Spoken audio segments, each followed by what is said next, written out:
बच्चों, good morning. स्वागत है आपका हमारी क्लास में एंड हमारे चैनल में। आज हम देख रहे हैं क्लास 7th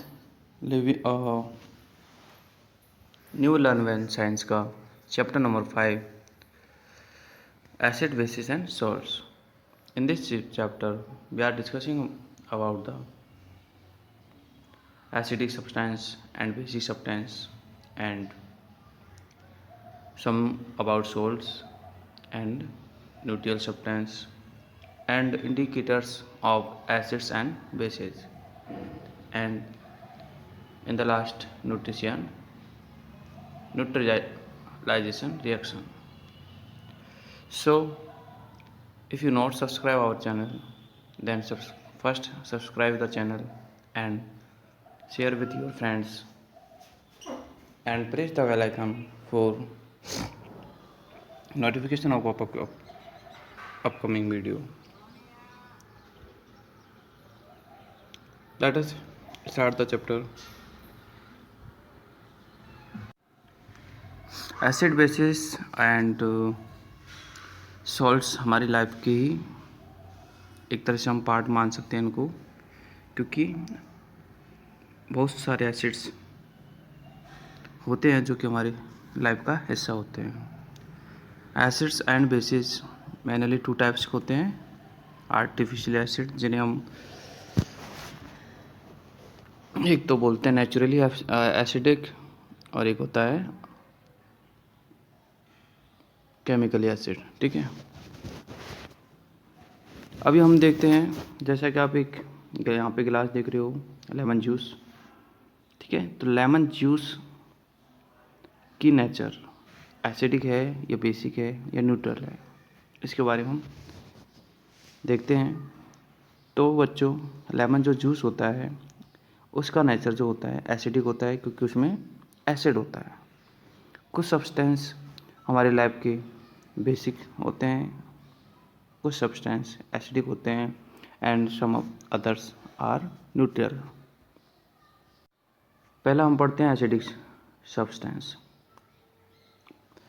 देखो, अब एसिड बेसिस के बारे में हम यहाँ पे डिस्कस करते हैं। देखो, एसिड सब्सटेंस में हम देखते हैं कि जो एसिड वर्ड है it comes from the Latin word, ठीक है, एक्रे, विच मीन्स श्योर। एसिड जो है लैटिन वर्ड्स एक्रे से आया है और इसका मीन्स होता है श्योर। श्योर मतलब खट्टा, यानी कि जो टेस्ट में आपको श्योर लगे वो सब क्या होते हैं, एसिड होते हैं। ठीक है, we can see that material that contains acid are called acidic substance. This substance are sour in taste, मतलब जो टेस्ट में श्योर होते हैं, खट्टे होते हैं, वो सभी क्या होते हैं, एसिडिक सब्सटेंस होते हैं। एसिड को यहाँ पर 2 टाइप से कैटेगराइज किया जाता है। फर्स्ट है ऑर्गेनिक एसिड एंड सेकंड है मिनरल एसिड। ऑर्गेनिक एसिड और मिनरल एसिड के बारे में हम यहाँ पे विस्तार से देखते हैं। Acid which are found in plant, देखो जो आपको प्लांट और एनिमल से मिलते हैं वो सारे एसिड्स क्या होते हैं, ऑर्गेनिक होते हैं, क्योंकि ये ऑर्गेनिक मैटर से मिलते हैं। For example citric acid acidic है, मतलब ऑर्गेनिक एसिड है। बात करते हैं जैसे कर्ड में होता है लैक्टिक एसिड, ये भी ऑर्गेनिक एसिड है, क्योंकि ये भी हमें फूड प्रोडक्ट यानी एनिमल प्रोडक्ट से ही मिलता है। हम जो भी कुछ खाते हैं, जैसे एप्पल खाते हैं तो उसमें भी एसिड होता है। ठीक है, तो यानी कि बहुत सारे सब्सटेंस होते हैं जिनमें या तो कुछ एसिड होगा या फिर बेसिस होगा। ठीक है, सेकंड पॉइंट देखो, acids derive from the inorganic compound are called minerals. और वो एसिड जो कि इनऑर्गेनिक कंपाउंड से डेराइव किए जाते हैं वो मिनरल्स एसिड होते हैं। ठीक है, जैसे हाइड्रोक्लोरिक एसिड है, जिसे HCl बोलते हैं हम, और हाइड्रोक्लोरिक एसिड हमारे स्टोमक में होता है जो कि डाइजेशन में इम्पोर्टेंट रोल प्ले करता है। ठीक है, थर्ड पॉइंट देखते हैं, ऑर्गेनिक एसिड्स आर वीक। बहुत अच्छा पॉइंट है, और तुम्हें ध्यान भी रखना है कि ऑर्गेनिक एसिड्स जो होते हैं मैनली वो सारे वीक एसिड्स होते हैं। ठीक है, वीक का मतलब है इनका जो रिएक्शंस में होता है वो स्लो होता है, इसलिए इनको वीक एसिड बोलते हैं। और बाकी जो हमारे मिनरल्स एसिड होते हैं वो क्या होते हैं, स्ट्रॉन्ग होते हैं। वीक एसिड्स जो होते हैं, ठीक है, वो कॉरोजिव नेचर के नहीं होते हैं, जबकि स्ट्रॉन्ग जो एसिड होते हैं उनका नेचर कॉरोजिव होता है, ठीक है, क्योंकि वो फास्ट कॉरोजन करते हैं। Corrosion means you think as a rust होता है, ठीक है। Change the page. Next point है, an acid is said to be concentrated if the amount of water is the acid is lesser। Concentrate solution क्या होता है, जिस solution में पानी का अमाउंट क्या होता है, कम होता है, उसको हम कंसनट्रेटेड सॉल्यूशन बोलते हैं। तो यानी कि वे एसिड जिनमें वाटर की क्वांटिटी क्या होती है, लेसर होती है, कम होती है, वो सारे कंसनट्रेटेड एसिड होते हैं, ठीक है। और एक इसका अपोजिट होता है डिलीट एसिड वो होते हैं जिनमें वाटर की क्वांटिटी क्या होती है, मोर देन होती है, ठीक है, किससे, एसिड से, तो वो डिलीट होते हैं। तो ये भी बहुत ज़्यादा इंपॉर्टेंट मतलब पॉइंट्स हैं, आपको ध्यान में रखना है कि कंसनट्रेटेड एसिड क्या होते हैं, डिलीट एसिड क्या होते हैं। जब हम बेस पढ़ेंगे तो भी हम ये पढ़ेंगे कि कंसनट्रेटेड बेस क्या होता है और डिलीट बेस क्या होता है, ठीक है। तो जिसमें वाटर का अमाउंट जाता है ज़्यादा है दैट इट कॉल्ड डिलीट, और जिसमें वाटर का अमाउंट कम है वो कंसनट्रेटेड होता है, ठीक है। यहाँ पे कुछ एग्जांपल्स दिए गए हैं ऑर्गेनिक एसिड्स के, तो ये भी आपको बहुत ज़्यादा इंपॉर्टेंट है, ये भी आपको ध्यान रखने हैं। देखो, जो आंवला होता है, सिट्रस फ्रूट्स जो होते हैं आंवला और सिट्रस फ्रूट्स, इनमें एस्कॉर्बिक एसिड होता है। ये आपको ध्यान रखने हैं कि कौन से सब्सटेंस में कौन से टाइप का एसिड होता है, नाम बिल्कुल ध्यान रखने हैं, एक दो बार पढ़ना, टेबल अच्छे से लर्न हो जाएगी। और जितने भी सिट्रस फ्रूट्स होते हैं जैसे लेमन है, ऑरेंज है, इनमें सब में सिट्रिक एसिड होता है, ठीक है। सिट्रस फूड होते हैं जो इनमें क्या होता है, सिट्रिक एसिड होता है, यानी कि खट्टे फलों में सिट्रिक एसिड होता है।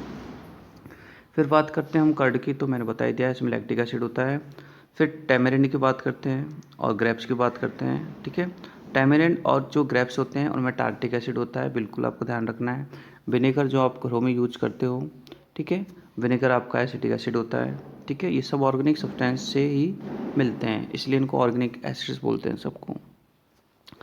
टमाटो एंड स्पीच जो आप यूज करते हो उसमें ऑक्जेलिक एसिड होता है, कौन सा, ऑक्जेलिक, ठीक है। टमाटर में आपसे पूछा जाए कौन सा एसिड होता है, ऑक्जेलिक एसिड होता है, ठीक है। और फिर बात करते हैं एप्पल्स में, तो एप्पल्स में कौन सा होता है, मैलिक एसिड होता है, ठीक है। और ये हमारे बॉडी के लिए बहुत ज़्यादा यूज मतलब इम्पोर्टेंट होता है। एंड टी में टैनिक एसिड होता है। फिर शुगर केन में हम देखते हैं तो ग्लाइकोलिक एसिड होता है, ठीक है। तो ये कुछ एसिड्स हैं जो कि हमारे ऑर्गेनिक सब्सटेंस से मिलते हैं, सो हम इनको ऑर्गेनिक एसिड बोलते हैं, और ये हमारी बॉडी के लिए भी इम्पोर्टेंट होते हैं, ठीक है। अब हम देखते हैं एसिड्स की कुछ प्रॉपर्टीज़ कि हम एसिड को किस प्रकार डिफाइन कर सकते हैं। देखो, प्रॉपर्टीज़ ऑफ एसिड्स में फर्स्ट तो यही है कि एसिड्स टेस्ट में कैसे होते हैं, श्योर होते हैं, मतलब खट्टे होते हैं, ठीक है। सेकंड है, एसिड्स कॉरोजिव होते हैं नेचर में, ठीक है। वीक एसिड होते हैं वो कम कॉरोजिव होते हैं जबकि जो स्ट्रॉन्ग एसिड होते हैं वो ज़्यादा कॉरोजिव होते हैं, ठीक। इसलिए हमेशा इनको हम ग्लास वेयर्स में ही स्टोर करके रखते हैं, यानी कि कांच के ग्लास में ही स्टोर करके रखते हैं, ठीक है। इनको हम मेटल्स में स्टोर नहीं कर सकते क्योंकि ये क्या होते हैं, कॉरोजिव होते हैं नेचर में, यानी कि मेटल जार में अगर हम स्टोर करते हैं तो ये जंग लगा लेते हैं उसमें, यानी कि उससे रिएक्शन कर लेते हैं और उसको कॉरोजिव कर देते हैं। थर्ड पॉइंट है कि एसिड्स जो होते हैं सॉल्युबल होते हैं वाटर में, ये भी आपको ध्यान रखना है। 3 पॉइंट हो गए। First, acid are sour in taste. Second, acid nature has corrosive. And third, acid are soluble in water, ठीक है। तो आपको ध्यान रखना है प्रॉपर्टीज ऑफ द एसिड्स। फिर बात करते हैं हम कुछ मिनरल एसिड के बारे में, क्योंकि हमने अभी जो नेचुरल एसिड थे हमारे, ऑर्गेनिक एसिड थे, उनके बारे में बात कर ली है। अब मिनरल एसिड के बारे में बात करते हैं जो कि स्ट्रॉन्ग एसिड होते हैं, ठीक है। कुछ मिनरल एसिड यहाँ पे दिखाए गए हैं और उनके बारे में हम वन बाय वन डिस्कस करते हैं। फर्स्ट आपका हाइड्रोक्लोरिक एसिड, जिसको HCl बोलते हैं हम, और ये हमारे बॉडी में होता है स्टोमक में, और इससे हमारा डाइजेशन होता है, ठीक है। HCl it use to cleaning the sanitary wares. Sanitary ware को क्लीन करने में इसका यूज़ होता है। It is use to purification of common salt and it used in manufacturing of paints and detergent. ठीक है, इन तीनों में इनका यूज़ होता है। नेक्स्ट हम करते हैं सल्फ्यूरिक एसिड, जिसको H2SO4 बोलते हैं, और ये किंग ऑफ द केमिकल होता है, यानी कि जितने भी केमिकल्स होते हैं उनका राजा होता है। क्यों होता है राजा? ये किंग ऑफ द केमिकल क्यों कहते हैं इसे? क्योंकि जितनी भी रिएक्शंस होती है उनमें ज़्यादातर ये पार्ट लेता रहता है। So this is important. ठीक है, तो फर्स्ट पॉइंट तो यही हो गया, this is the king of chemical. And second है it is used in batteries. ठीक है, सल्फ्यूरिक एसिड जो होता है जिसको H2SO4 से डिनोट करते हैं, और ये बैटरीज में यूज किया जाता है। सेकंड इसका थर्ड पॉइंट इसका, it is used in the produce fertilizers. ठीक है, फर्टिलाइजर जो कि आप सॉइल में मिक्स करते हो उसकी फर्टिलिटी को इंक्रीज करने के लिए, तो वहाँ पे भी सल्फ्यूरिक एसिड का यूज किया जाता है। नेक्स्ट एसिड जो है नाइट्रिक एसिड है। नाइट्रिक एसिड भी क्या है? एक स्ट्रॉन्ग एसिड है, और it is use to manufacture explosive. देखो एक्सप्लोसिव मतलब बम वगैरह बनाने में, या फिर कुछ पटाखे वगैरह तुम बनाते हो, ठीक है, क्रैकर्स वगैरह, तो उनमें यूज़ होता है। ठीक है, ट्राई नाइट्रो ल्यूकेन एंड नाइट्रोग्लिसरीन कुछ एग्जाम्पल बताए गए हैं आपको एक्सप्लोसिव के। ठीक है, तो आपको ध्यान रखना एक्सप्लोसिव में नाइट्रिक एसिड का यूज़ होता है। नेक्स्ट पॉइंट है it is used by the gold Smith. Gold Smith भी नाइट्रिक एसिड को यूज़ करते हैं टू क्लीन गोल्ड, यानी कि गोल्ड को क्लीन करने के लिए।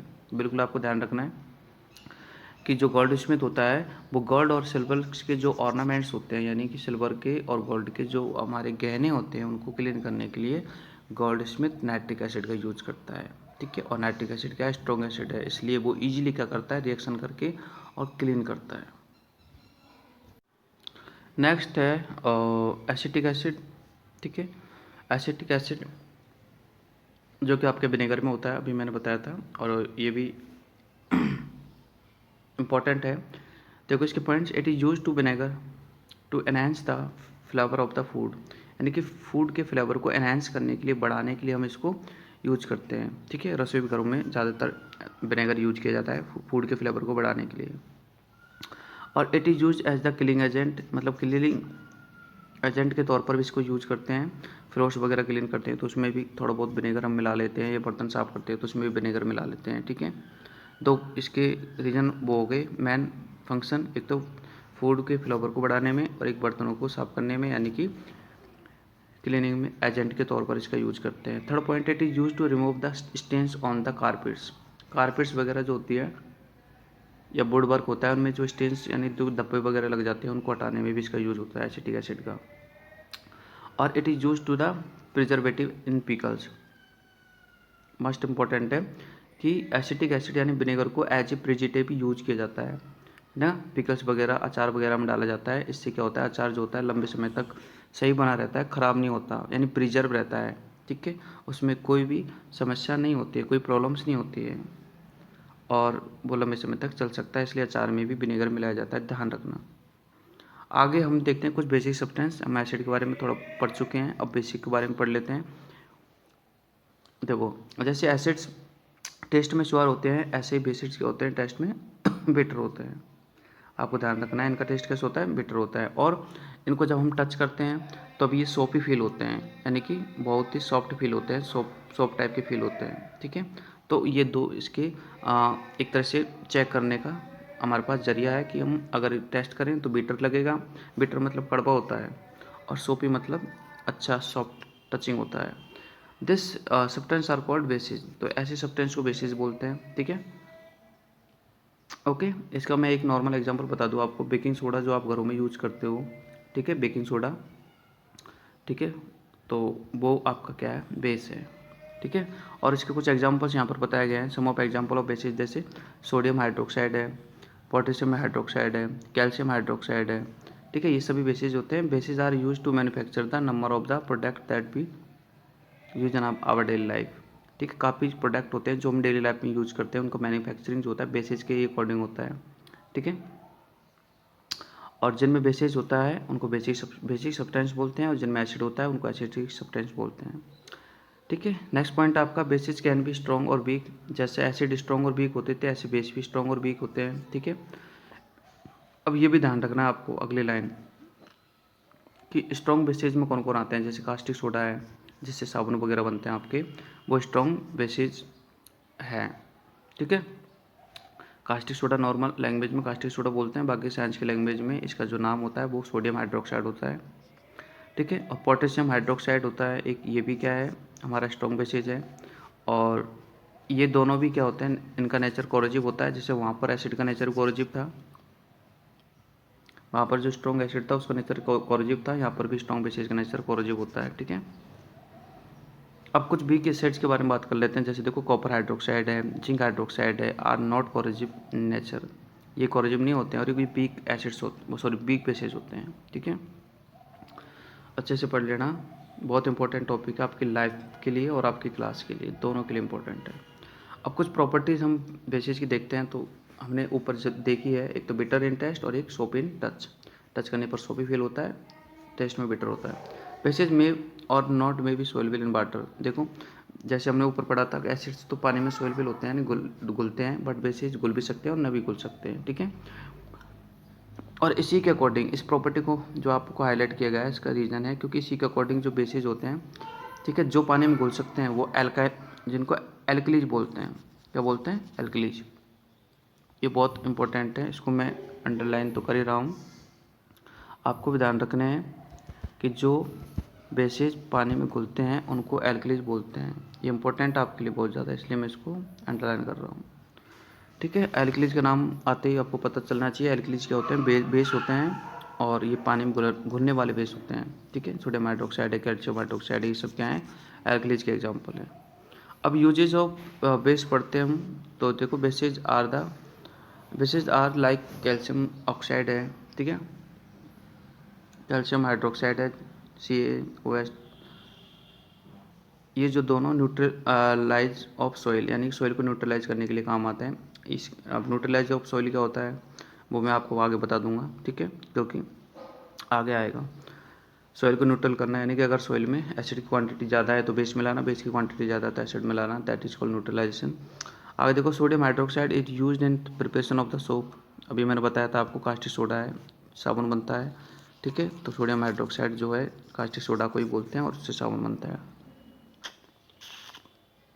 आगे मैग्नीशियम हाइड्रोक्साइड है, ये भी आपका बेस है और ये आपके एंटासिड तौर पे यूज करते हैं। कुछ दवाइयाँ होती है, कुछ मेडिसिन होती है जो कि एंटासिड होती है, मतलब एसिड को ख़त्म करने के लिए एंटासिड का यूज करते हैं।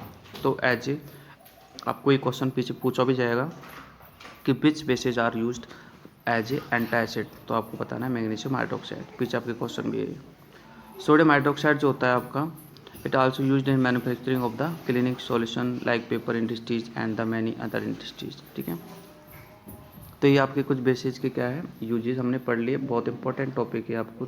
ठीक है, 2 बार पढ़ लेना आप इसको, एक बार मेरे साथ पढ़ लो, फिर आप एक बार और पढ़ लेना। ठीक है, यहीं से ही आप देखो bases and substance which are use. देखो सोप है, साबुन है, अभी मैंने बताया था सोडियम हाइड्रोक्साइड होता है, कास्टिक सोडा जैसे बोलते हैं। और विंडो क्लीनर के रूप में हम कौन से बेस का यूज करते हैं, अमोनियम हाइड्रोक्साइड होता है विंडो क्लीनर। और लाइम वाटर जो होता है आपका, वो कैल्शियम हाइड्रोक्साइड को कहते हैं। ये भी आपको बहुत ज़्यादा इंपॉर्टेंट है, आपको ध्यान रखना है, बड़े बड़े कंपटीशन में भी पूछा जाता है, आपकी क्लास में तो है ही है खैर कि लाइम वाटर का फॉर्मूला क्या होता है, तो आपको ये बताना है कैल्शियम हाइड्रोक्साइड। पोटेशियम हाइड्रोक्साइड जो होता है वो आपका सोप बनाने में यूज़ होता है। और मैग्नीशियम हाइड्रोक्साइड जो होता है आपका मिल्क ऑफ मैग्नीशिया। ठीक है, MgOH, magnesium hydroxide MgOH, milk of magnesia होता है। ठीक है, तो ये कुछ इंपॉर्टेंट आपके क्या थे, बेसिस थे। अब हम बात करते हैं न्यूट्रल सब्सटेंस की। ठीक है, न्यूट्रल सब्सटेंस क्या होते हैं, जब एसिड्स और बेस मिल जाते हैं तो हो जाता है सब्सटेंस न्यूट्रल। ठीक है, जैसे मैं बात करूँ -2, नॉर्मली बात करूँ मैं -2 और +2 क्या होगा, 0 होगा कि नहीं होगा। तो ऐसे ही जब न्यूट्रल और बेसिस मिलते हैं तो न्यूट्रल हो जाते हैं, सॉरी एसिड और बेसिस मिलते हैं तो क्या हो जाते हैं, न्यूट्रल हो जाते हैं। ठीक है, और उस सब्सटेंस को न्यूट्रलाइजेशन बोलते हैं। The substance that neither acidic और नॉर बेसिक, यानी जो ना तो एसिड होता है ना बेस होता है, वो सब्सटेंस क्या होता है, न्यूट्रलाइजेशन होता है, सॉरी न्यूट्रल सब्सटेंस होता है। जैसे डिस्टिल जो वाटर होता है वो आपका न्यूट्रल होता है। ठीक है, डिस्टिल वाटर, शुगर है ये भी न्यूट्रल होता है, यूरिया भी न्यूट्रल होता है, ग्लूकोज भी न्यूट्रल होता है, ये सब न्यूट्रल सब्सटेंस है। ठीक है, आगे इंडिकेटर्स के बारे में बात करते हैं। देखो इंडिकेटर्स क्या होते हैं। इंडिकेटर्स मीन्स जो इंडिकेट करते हैं, यानी कि जो हमें ये बताते हैं कि कोई सब्सटेंस क्या है, एसिड है या बेस, तो वो आपका इंडिकेटर होगा। कौन होगा? इंडिकेटर, जो हमें ये बताते हैं। देखो अब इंडिकेटर की ज़रूरत क्यों पड़ी, क्योंकि हमने देखा है कि भाई जो एसिड्स होते हैं टेस्ट में श्योर होते हैं और बेस बिटर होते हैं, बट हम हर टाइप के एसिड को और बेस को हम टेस्ट करके चेक नहीं कर सकते। इसलिए इनके लिए कुछ इंडिकेटर्स होते हैं जो ये चेक करके बताते हैं कि भाई कोई चीज़ एसिड है या बेस है। ठीक है, क्योंकि हर चीज़ को हम टेस्ट नहीं कर सकते। कुछ चीज़ ऐसी होती है जो पॉइजनस होती है, हम उनको टेस्ट नहीं कर सकते, लेकिन उनका भी हमें पता लगाना होता है कि बेसिक है या एसिडिक। ठीक है, तो कुछ इंडिकेटर्स यहाँ पे पढ़ लेते हैं। ठीक है, देखो यहाँ से some indicators that are prepared from flowers. कुछ इंडिकेटर्स जैसे चाइना रोज है, चाइना रोज एक इंडिकेटर है, चाइना रोज का फ्लावर जो होता है। And roots of beetroot, ये भी इंडिकेटर है। स्टेम है, टर्मरिक, ठीक है, टर्मरिक आपका इंडिकेटर होता है, ध्यान रखना। एंड रेड कैबेज है, ये भी आपका इंडिकेटर होता है। तो ये तो कुछ नेचुरल इंडिकेटर है जिनसे कि हम पता लगा सकते हैं कि कोई सब्सटेंस जैसे कुछ भी हो वो एसिडिक है या बेसिक है। These indicators can be prepared from the colored part of the plant by the boiling them in water। ठीक है, जो कलर पार्ट होता है उसको पानी में बॉईल करके, और इनके जो सब्सटेंस होता है इंडिकेटर होता है उसको हम प्रिपेयर कर सकते हैं घर पे भी। ठीक है, उसको बॉईल करेंगे, बॉईल करने के बाद में उसको स्टैंड मतलब छान लेंगे। ठीक है, जो सॉल्यूशन आपको मिलेगा वो आपके इंडिकेटर होगा, यानी कि उससे आप चेक कर सकते हो। ठीक है, आगे हम पढ़ेंगे।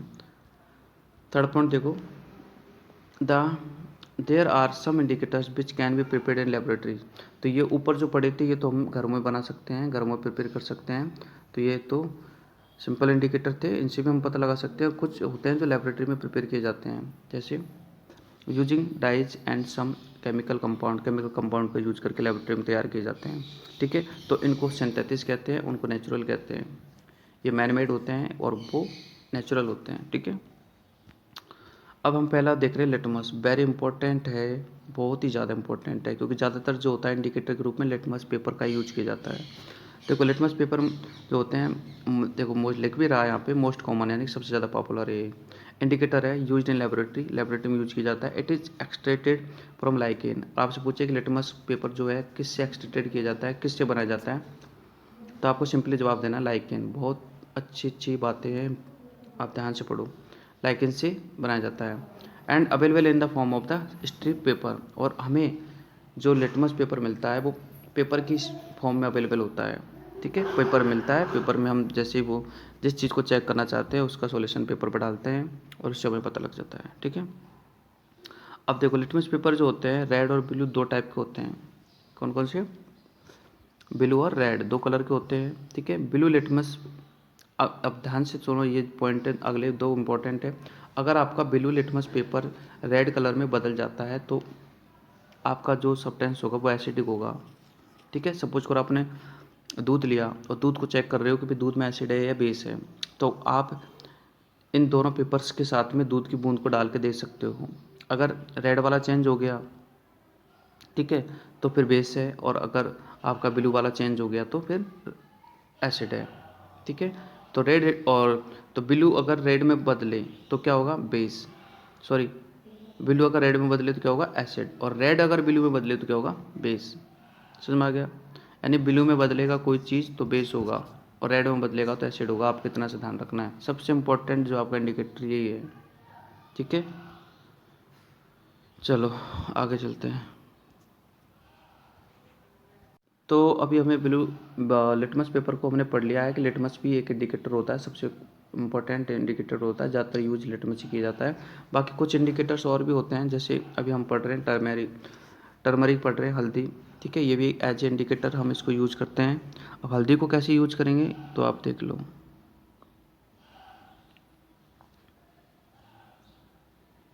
देखो हल्दी जो होती है it is used and the ingredient in different dishes. ये कह रहा है हल्दी जो आप यूज करते हो, सही बात है। It is yellow colour powder, it is use to be an indicator in the form of turmeric paper. यानी कि इसको पीस के एक टर्मरिक पेपर बनाया जाता है। Turmeric paper can be made by the mixing turmeric powder in little amount of water, make it paste. यानी कि आपको थोड़ा सा हल्दी लेना है, हल्दी में थोड़ा पानी मिलाना है और उसका पेस्ट बना के और आपको एक पेपर तैयार करना है जिसको टर्मरिक पेपर बोलते हैं, ठीक है। और इस पेस्ट को अप्लाई करना है ब्लोटिंग पेपर पर। मार्केट में मिलता है फ़िल्टर पेपर, उस पर आपको हल्दी अप्लाई करना है, तो वो आपका क्या हो जाएगा, हल्दी जैसे आप अप्लाई करोगे तो वो आपका हल्दी का पेपर बन जाएगा। और उस हल्दी के पेपर को एज ए स्ट्रिप आप क्या कर सकते हो, यूज कर सकते हो, ठीक है। और यूज करके आप कैसे चेक करोगे, ठीक है, वो दाग देखो। देखो अगर आप किसी बेसिक मीडियम से अगर बेस से अगर आप चेक करोगे तो टर्मरिक जो होती है रेडिश ब्राउन कलर की हो जाती है। इधर देखो, अगर आपका टर्मरिक वाला पेपर है वो रेडिश ब्राउन कलर का हो जाता है तो हम ये समझेंगे कि वो सब्सटेंस क्या है, बेस है। क्या है, बेस है, ठीक है। और अगर आपके जो टर्मरिक पेपर में कोई बदलाव नहीं होता है तो फिर आपका जो वो सब्सटेंस है वो या तो एसिडिक होता है या फिर न्यूट्रल होता है, ठीक है। ये ऐसे हम इसको पता लगा सकते हैं, ठीक है। और टर्मरिक पेपर तो आप घर पे भी बना सकते हो, सबके घरों में हल्दियाँ होती है, हल्दी को थोड़ा सा पानी में मिला के और फ़िल्टर पेपर आता है उस पर आप पेस्ट कर लो, मतलब पेस्ट मतलब है फैला लो और सुखा लो। उसके बाद में आपका जो पेपर तैयार होगा वो हल्दी का पेपर तैयार हो जाएगा, उससे भी आप चेक कर सकते हो ईजिली, ठीक है। समझ में आ गया आपको।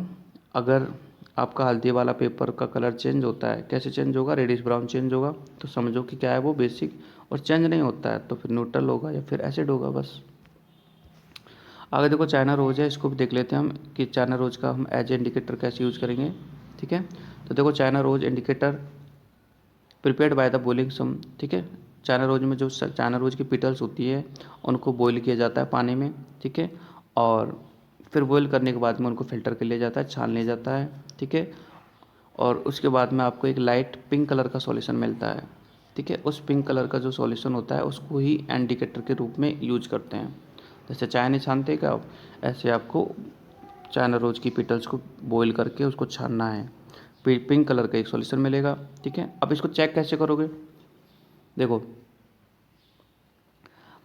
अगर चेक करते टाइम मान लीजिए आप कुछ किसी भी चीज़ को चेक कर रहे हो तो उसमें आपको आपका ये सॉल्यूशन है उसको मिलाना है। अगर सॉल्यूशन का कलर डार्क हो जाता है तो वो एसिडिक होगा, और अगर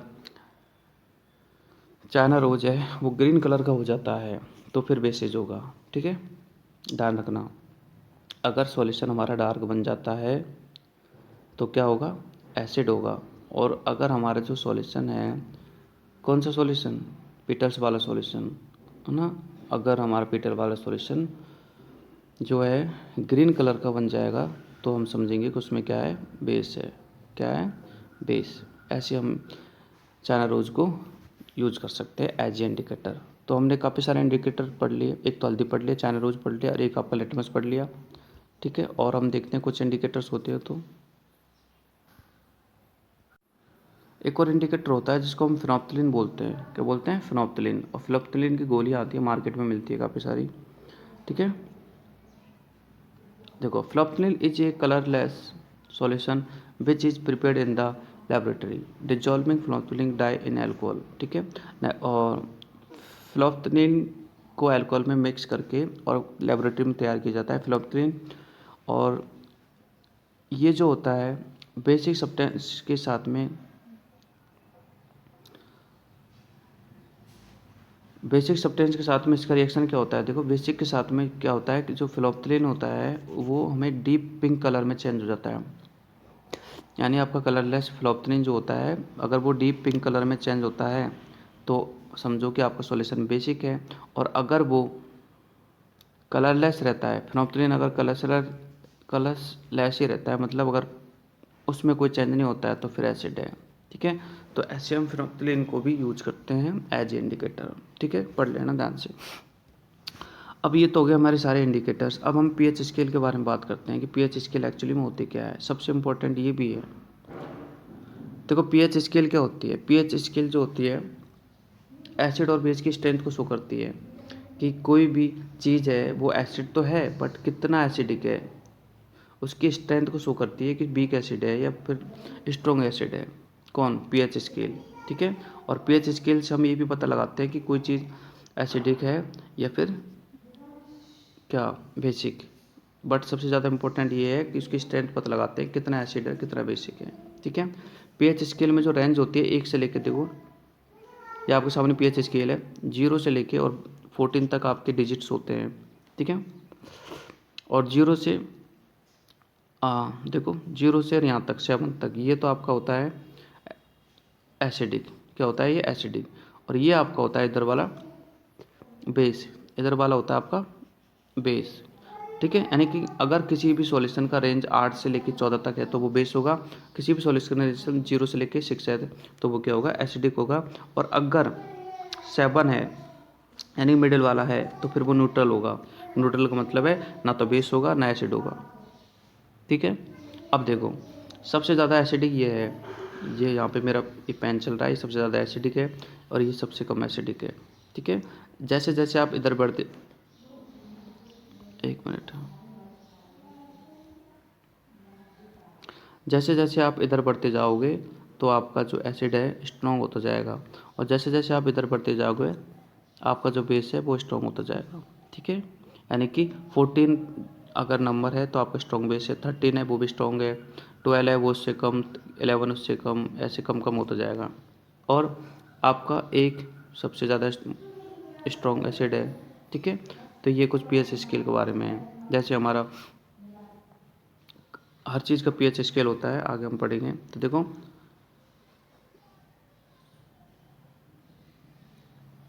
इसको यूनिवर्सल इंडेक्टर बोलते हैं, इंडिकेटर यूनिवर्सल बोलते हैं, क्योंकि ये दोनों को ही चेक करता है और इनकी अकॉर्डिंग हम स्ट्रेंथ को ही मेजर करते हैं।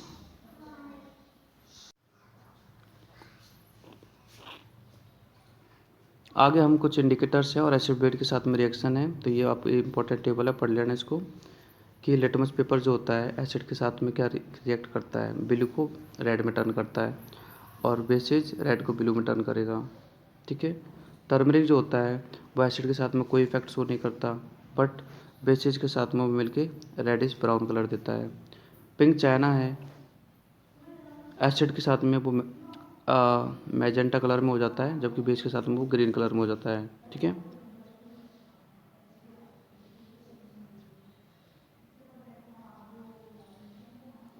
फिनोल्फ्थालीन जो होता है वो एसिड के साथ में कोई इफेक्ट नहीं शो करता, यानी कलर ऐसे ही रहता है, बट बेसिस के साथ में वो क्या हो जाता है? पिंक कलर का हो जाता है। इंपॉर्टेंट टेबल है, अच्छे से पढ़ना। आगे न्यूट्रलाइजेशन को पढ़ लेते हैं।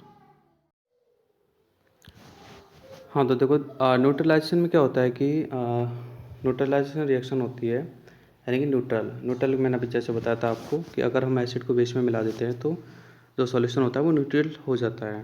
ठीक है, देखो acid and base neutralize each other, एक दूसरे को क्या कर देते हैं? न्यूट्रलाइज कर देते हैं to form another, it is called salt, और सॉल्ट की फॉर्म बनती है। ठीक है, ये सॉल्ट में भी एसिडिक, अब देखो सॉल्ट जो बचेगा वो एसिड हो सकता है, बेस हो सकता है, न्यूट्रल भी हो सकता है, लेकिन you will also find that beaker the test tube in which acid and base are the reacted heats up। देखो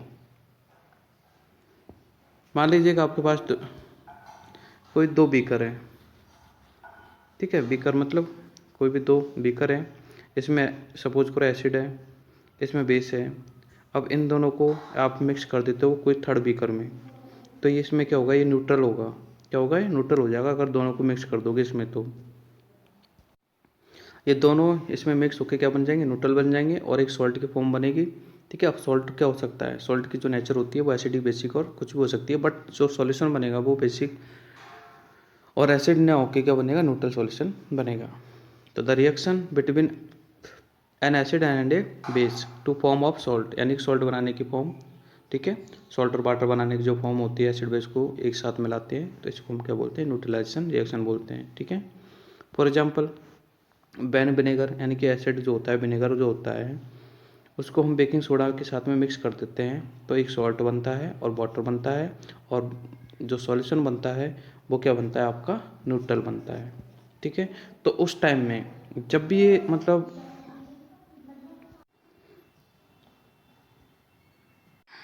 जब भी न्यूट्रलाइजेशन रिएक्शन होती है तो हीट प्रोड्यूस होती है। ठीक है, जैसे विनेगर में आप बेकिंग सोडा मिलाते हो तो आपको CO2 प्रोड्यूस होती है, यानी कि हीट्स होती है। कोई भी रिएक्शन हो उसमें हीट्स तो प्रोड्यूस होती है, ठीक है। आगे देखो, सिमिलरली